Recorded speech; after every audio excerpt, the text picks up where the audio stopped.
Hi, my name is Winnie. Welcome to my life's journey. Of course, the last two videos I shared about my own trauma and the things I'd gone through as a child and how they had affected me. And today I want to go into a more specific approach where I want to share about how the trauma I had in childhood affected my relationships. So in here I want to speak about friendships and I want to speak about romantic relationships as well. And of course I want us to know that trauma is not we cannot joke with trauma because obviously it's real issues that we've gone through and they affect us, whether we like it or not, whether we are aware of it or not. And the whole point is just to raise awareness. So I'm going to share about my own story. I'm not going to share about other people. This is about Winnie and the things that she had to go through, of course, in romantic relationships and also in friendships. And of course, there's one thing I've learned is that even if you went through trauma, there's always something you can do, and we're going to see what you can do about it. So personally, I went through trauma, and one of the traumas I went through was physical violence and physical abuse. I went through verbal abuse. I went through loss of my loved ones, and I also went through abandonment because when I was a child, my mom gave me up to my grandmother, and I was raised by my grandmother from the time I was 2 months old.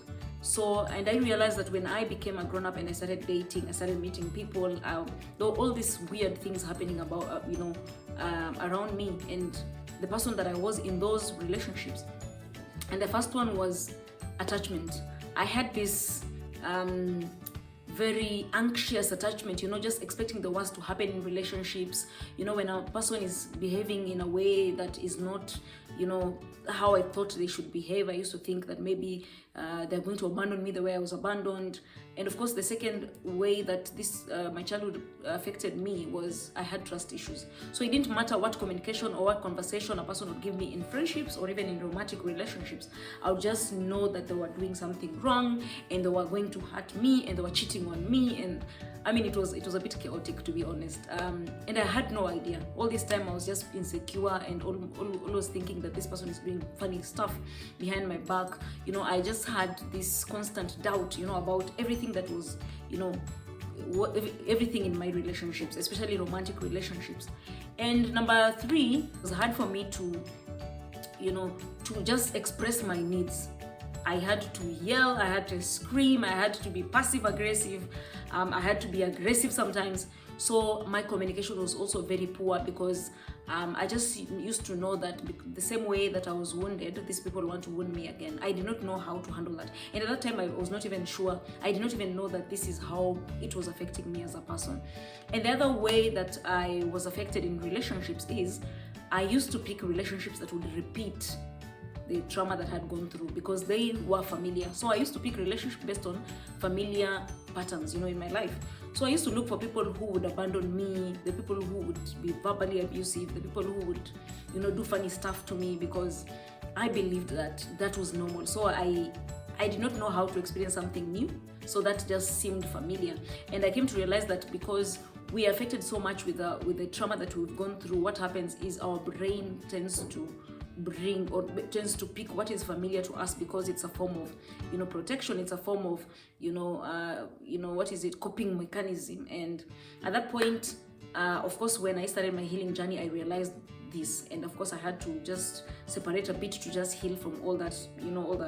And the other way that I was affected was just mental health issues, anxiety, depression. You're always the one complaining, you're always the one thinking the worst of every situation, you're always the one just struggling with seeing things in a normal way. So that affected my mental health in a way that was so overwhelming. Having grown up in an environment where relationships were not really forged the right way, there was guilt, manipulation, a bit of here and there. I used to find myself doing those things. I used to manipulate people into doing what I wanted them to do. I used to manipulate people into agreeing with me. I used to kind of just guilt trip people. Because that is what worked on me. The people around me somehow had taught me to do this, they were not just asking you, "Hi Winnie, can you do this for me?" It was more of do this or else. So that was the approach I had in relationships. And then of course later I realized this was not working and I had to just relook into everything. Of course there were other ways that childhood trauma can affect you as a person, and of course you'll have to know what you went through for you to know how it affected you. And that is how I was affected.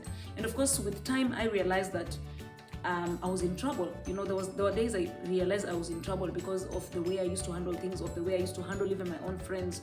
My own friends used to think I was so weird, but all this time I did not even know what was wrong with me, because in friendships, again, when there was a disagreement, I would kind of block a person. I don't mean that blocking is necessarily bad, but for me it was blocking to make a point, and just a lot of drama. There was a lot of drama that I used to have in my relationships, friendships, and also romantic relationships, that I came later to realize that were as a result of the childhood I'd gone through. And of course, healing is a lifelong journey, and sometimes you think that because you're aware, then automatically everything is gone. No, it's a process whereby you have to teach yourself every day, and the fact that you are aware already is a good beginning. So how did I start now dealing with all these things? Number one is I started understanding who I was. Of course, I had to apply emotional intelligence, because at that point I had to just understand who I was. So self-awareness. Then after self-awareness, I started to just manage myself, just self-management, to understand that normally in this situation, this is how I react. So I just take a step back and observe, And of course, when I learned self-management, I also learned to extend the same to other people, then to understand, to have, social awareness, to just understand that other people in the room are different from me, and that they will react, they will be the way they are. And then when I learned social skills, I also learned how to manage others as well, because emotional intelligence basically is just how you manage your own emotions and how you manage the emotions of others, basically. Okay? And the other way I dealt with it is I started going to therapy. I started going to therapy to understand how my childhood, to talk to someone about my childhood, and to allow that person to help me figure out how it affected me as a person, just to unpack my past, to deal with it, And of course, I had to go to a therapist, because a therapist is someone you don't know, so they're explaining to you how this could potentially affect you. So it's easy for your brain to take it slow, and because they're trained, they know how to take your brain slowly to make you understand. And of course, it really helped a great deal. Of course, therapy is a bit pricey, but it really, really helped me as a person.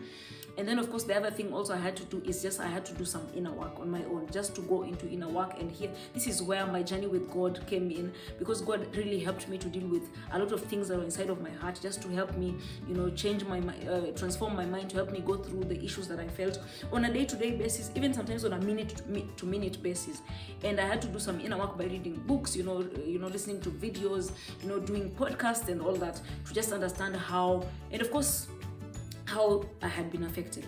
And of course, there's a lot of information on the internet and all that, so you have to be really specific about what you're searching. So for me, I've just searched how childhood would affect you in your relationship, how it can affect you in the workplace. And then I realized that just learning through other people's stories, just to understand how that affected me as a person, helped me to also just do some inner work on me. And the other thing that I had to do was also just to really prioritize on self-care.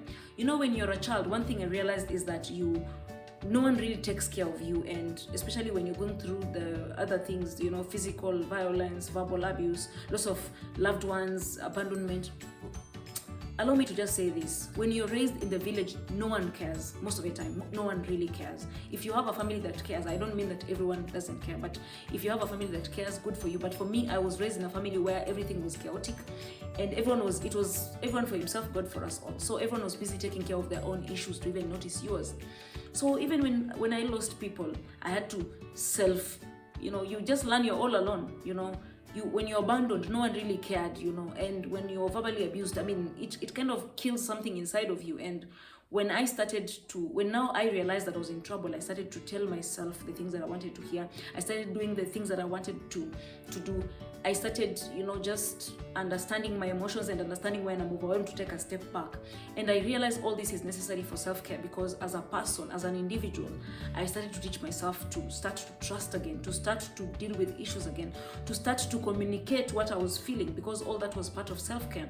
And that really helped me to open up and to be vulnerable and to be authentic to myself, because the only way I could be authentic with others was to begin by being authentic to myself. And that is how my journey was. So I'm so grateful for this journey, because it has made me realize a lot. And I've also developed this interest in sharing, about childhood wounds and all this, just to raise awareness. So I hope that you've learned something, and that this story is relatable to yours. So And I'm here should you have any questions. Feel free to just put your comment there, and let's do this journey together. And of course, I'm also going to keep on sharing how trauma affected my different aspects of my life, including my workplace, including the work I used to do because I am in the HR field, and also just how it affected many other things around me. And I'll be sharing this in the coming few weeks. Of course, I'll be sharing one video every 2 weeks, and I also plan on bringing people on board, some of my friends, to come and just share how the journey was. Of course, having fun things as well. Just have to have fun as well as part of self-care. So thank you so much for being here with me. I hope you've learned something, in that you're going to also do the journey on your own, because it is worth it. It is not going to be easy, but it is going to be worth it. So God bless you, and have a fantastic time.